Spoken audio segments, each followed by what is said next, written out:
Sarah drank. It was a good wine, and one that went very well with her pasta.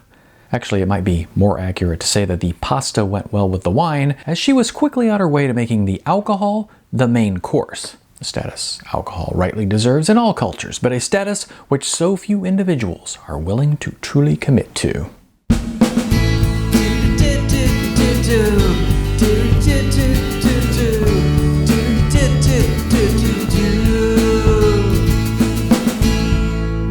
Hi, I'm Neil A. Yeager, and today I'm reading from my novel Non-Hollywood. If you'd like to read along, or read ahead, you can download an ebook of Non-Hollywood from Amazon. Just check this video's description text for a link. This is chapter 18. Power lunch is better drunk.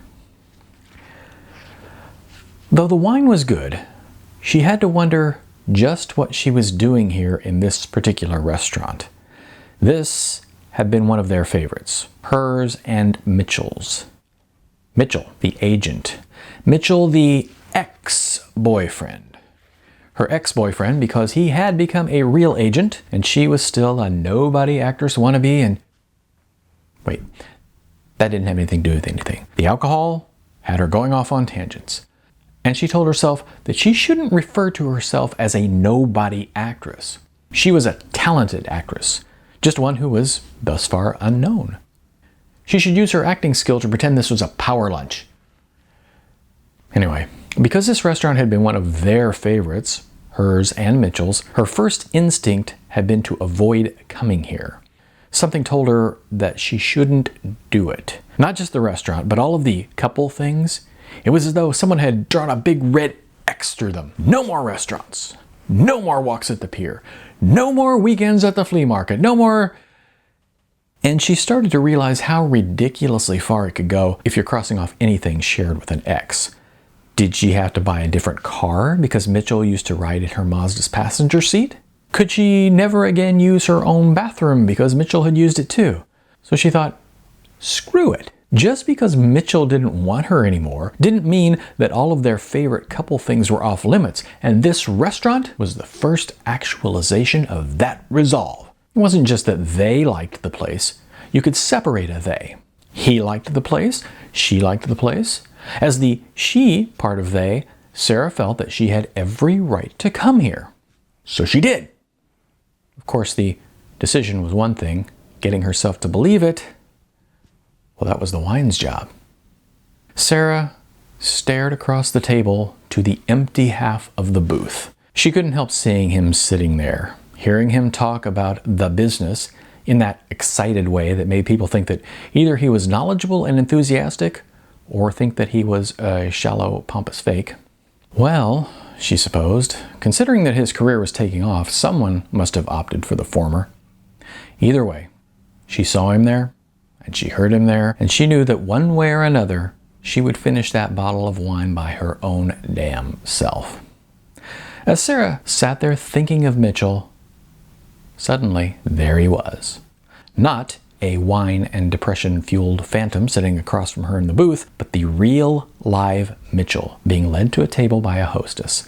And unlike Sarah, he was not half of a no longer couple.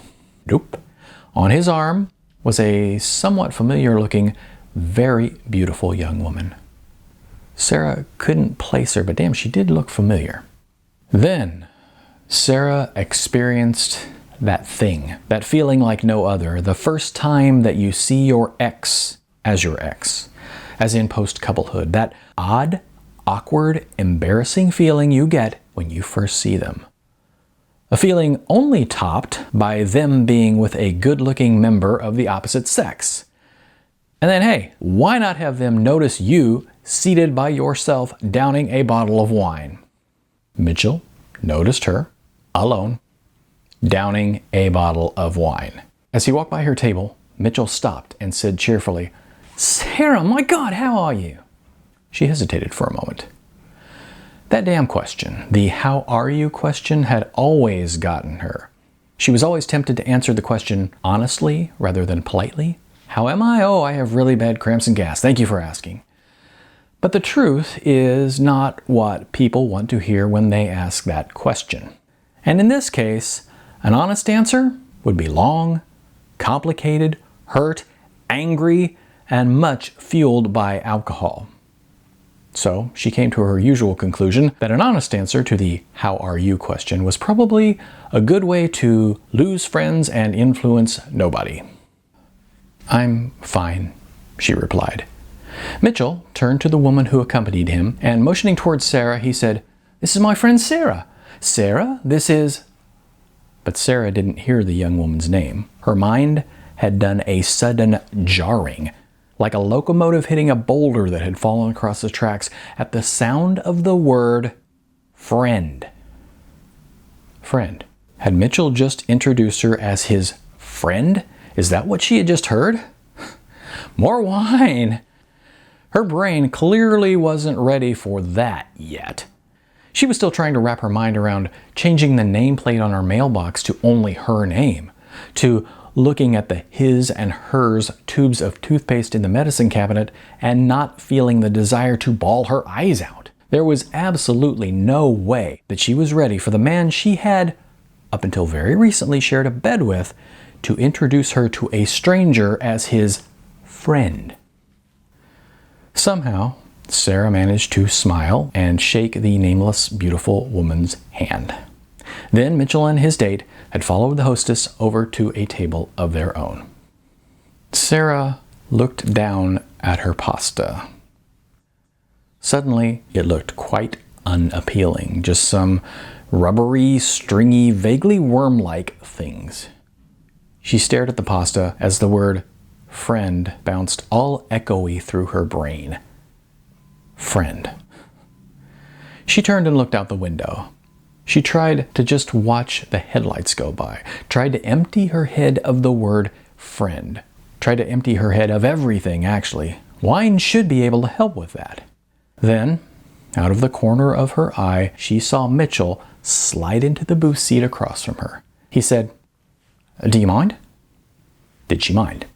Again, if she were to answer honestly, she probably wouldn't be able to do so in fewer than 1,000 words.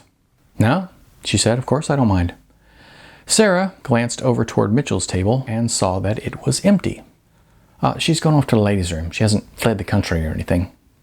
"Not fleeing the country is always a good start to an evening," she replied. "Have I met her before? She looks really familiar." Mitchell laughed and said, "Well, she should look familiar. She's a prime candidate for Hollywood's next It Girl. She played the prostitute in last year's third top-grossing movie." Then it clicked for Sarah. The woman accompanying Mitchell was an actress. Mitchell was always wining and dining actors and actresses. He was an agent. That was part of his job. He wasn't out on a date with some random, beautiful woman so soon after slicing and dicing Sarah's heart. He wasn't that shallow. He was doing his job. Well, actually, his job was pretty shallow, but at least it was his job and not a personal shallowness, and that was all right. And suddenly, her pasta once again looked like something she might actually enjoy. In fact, she twirled some of it around her fork. Sarah asked, "So, she's a client?" Mitchell shifted in his seat. No. "A potential client?" "No, she's well represented by someone else in the agency." And again it clicked for Sarah, only this time in a depressing and not nice way. "She's your date?" she asked. Yeah. Pasta no more. Vino ritorno." Sarah said nothing. Frankly, she could think of nothing to say. Mitchell, like all people who got ahead in life due to their skill at talking, had a knack for zooming past the negatives and speaking as if all was peachy keen. He said, "I got your email. That's a pretty good part you got there. I think you'll do great at it." "Oh," she said flatly. "Thanks." It's a well-written little scene she's got there. A nice, poignant monologue, and then she kills herself? I mean, wow! Suicide, that's a great one for a dramatic actor like you. And it's your character's suicide that sends the main character off toward her redemption? It's a good little part, Sarah.